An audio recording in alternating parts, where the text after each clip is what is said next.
ब्राह्मण army legal तौर पर ये बिल्कुल भी नहीं कर सकती, क्योंकि आम सभा कर सकती है, वो सहयोग कर सकती है किसी का। अब तक आपकी जो बैठक ब्राह्मण आर्मी के नाम से हुई, ब्राह्मण सभा की तो आज आम बैठक हुई है। ब्राह्मण आर्मी के नाम से कोई भी बैठक नहीं हुई, क्योंकि वो आम सभा की बैठक थी। जबरदस्ती ब्राह्मण आर्मी का नाम थोप दिया जाता है। पद के लालच में RK भारद्वाज जी ने वो कुर्सी रही, सामने पीछे देखिए, वो कुर्सी नहीं है, भगवान परशुराम जी का सिंहासन है। उस सिंहासन पर बिठाकर हमने पूजा की कि जो भी लोग हैं आज के बाद प्रधान नहीं होगा, केवल समाज का सेवादार होगा। लेकिन अपनी उम्र के आखिरी पड़ाव में RK भारद्वाज जी ने ऐसा कार्य किया कि भगवान परशुराम को कुर्सी सहित बाहर कर दिया। और देखो, मैं बताऊँ आपको, अगर सही संवैधानिक रूप से अगर कोई चयन हुआ था प्रधान पद का, तो वो मेरा हुआ था।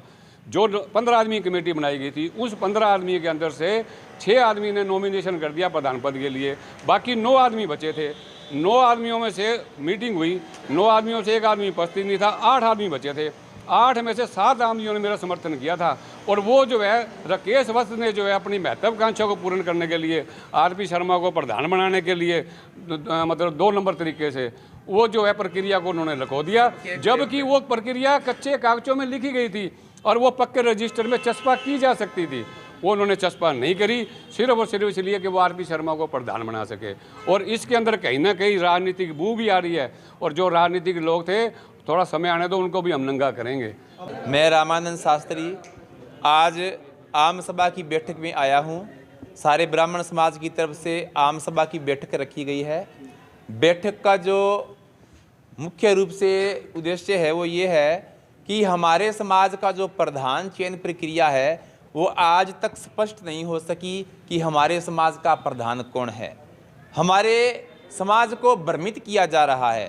RP शर्मा जी कहते हैं कि प्रधान मैं हूँ, RK भारद्वाज जी माला डालकर घूम रहे हैं कि प्रधान मैं हूँ।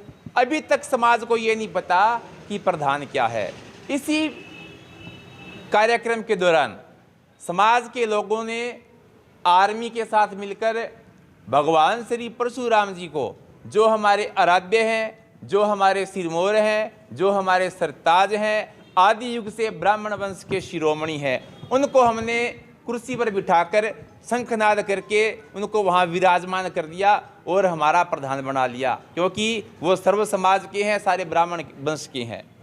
लेकिन उसका भी पद के लालच में RK भारद्वाज जी ने वो कुर्सी रही, सामने पीछे देखिए, वो कुर्सी नहीं है, भगवान परशुराम जी का सिंहासन है। उस सिंहासन पर बिठाकर हमने पूजा की कि जो भी लोग हैं आज के बाद प्रधान नहीं होगा, केवल समाज का सेवादार होगा।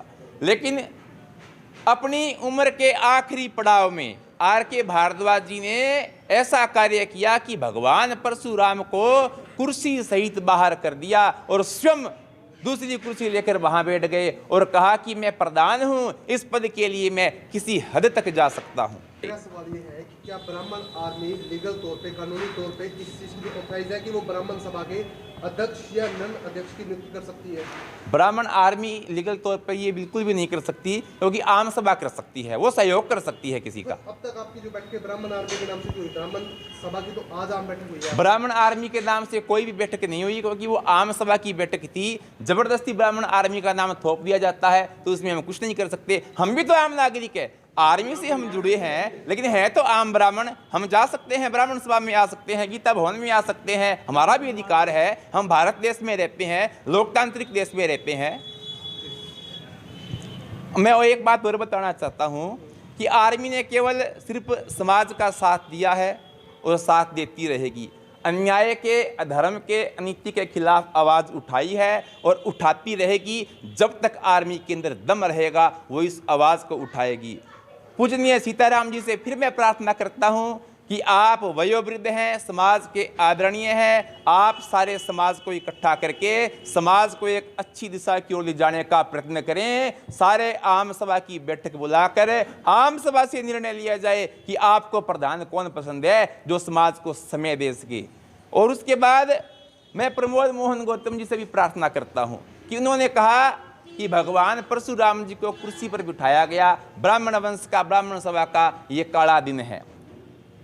मैं उनसे पूछना चाहता हूं, वो तो उस वंश से है जिस वंश ने जगदीश चंद्र जी जैसे शास्त्री जी को, विद्वान को, एक चमकते हुए सितारे को ब्राह्मण समाज को सौंप दिया गया। जगदीश चंद्र जी अपने पूरे जीवन काल में ब्राह्मण समाज को समर्पित रहे। उस वंश से हैं। वो किस सभा के अंदर बैठे हैं जो पूजनीय और सम्माननीय है। उनको शोभा नहीं देता कि भगवान परशुराम को कुर्सी पर बिठाकर उनका शंखनाद किया गया, उनका वो सिंहासन था। और वो कहती हैं कि ये कड़ा दिन है जब भरत जी ने भगवान श्री राम को 14 साल तक उनकी गैर मौजूदगी में खड़ाऊ रखकर कार्यवाहक के रूप के अंदर कार्य किया, तो फिर हम ऐसा क्यों नहीं कर सकते? हम भी उनका मार्गदर्शन करते हैं। मैं ब्राह्मण सभा के सभी कार्यकर्ताओं से कहना चाहता हूं कि वो प्रधान पद के लालच में, मोह में न फंसे। समाज को अच्छी दिशा में ले जाने के लिए केवल और केवल समाज के सेवादार बने और भगवान परशुराम जी को अपना सिरमौर प्रधान राजा सम्राट समझे। हाँ जी, मैं सिर्फ इतना ही कहना चाहता हूँ कि R.K. भारद्वाज जी ने जो कार्यक्रम परसों किया था उसके अंदर मेरे पे आरोप लगाए थे कि ये सिर्फ प्रधान पद चाहता है। तो मैं R.K. भारद्वाज जी आपका शीशा साफ करना चाहता हूँ कि ना तो सुशील कुमार को कभी प्रधान पद की लालसा थी और ना है। और मैं शपथ लेता हूँ आज गीता भवन के अंदर खड़ा हो गए, मैं ना तो प्रधान पद का कभी लालची था और ना भविष्य में कभी प्रधान पद की दावेदारी करूँगा। अगर आप में थोड़ी सी नैतिकता है तो आप अपनी स्थिति स्पष्ट करो। आपने ये कहा कि मैं प्रधान पद के लिए किसी भी हद तक जा सकता हूँ, तो आप सब सारे ब्राह्मण समाज को मैं यहाँ उपस्थित को कहता हूँ कि उसकी नीति और नियत सिद्धि साफ साफ नज़र आ रही है। कोई ब्राह्मण समाज के हितैषी नहीं है, सिर्फ ब्राह्मण समाज के दुश्मन है। इसलिए हाँ जी, क्यों आप पे आरोप लग रहे हैं कि वो तो वो बताएंगे। वो मुझे क्या पता उनको क्या मेरे से चिढ़ है। वो तो मेरी आर्मी के जो संस्था जो है मतलब संरक्षक थे, वो सिर्फ उन्होंने लालच दे दिया। दूसरे जो गुट वालों ने, जो ब्राह्मण सभा के जो पुराने प्रधान पद का लालच, और क्या इससे ज़्यादा लालच देंगे? हैं जी, आप तो यही कह रहे हैं, सेवा का ही दायित्व ये कह रहे हैं कि हमारा काम सेवा करना। हमारा काम सेवा ही करना है। वो कह रहे हैं तो फिर मिलके कौन सेवा कर रहा है?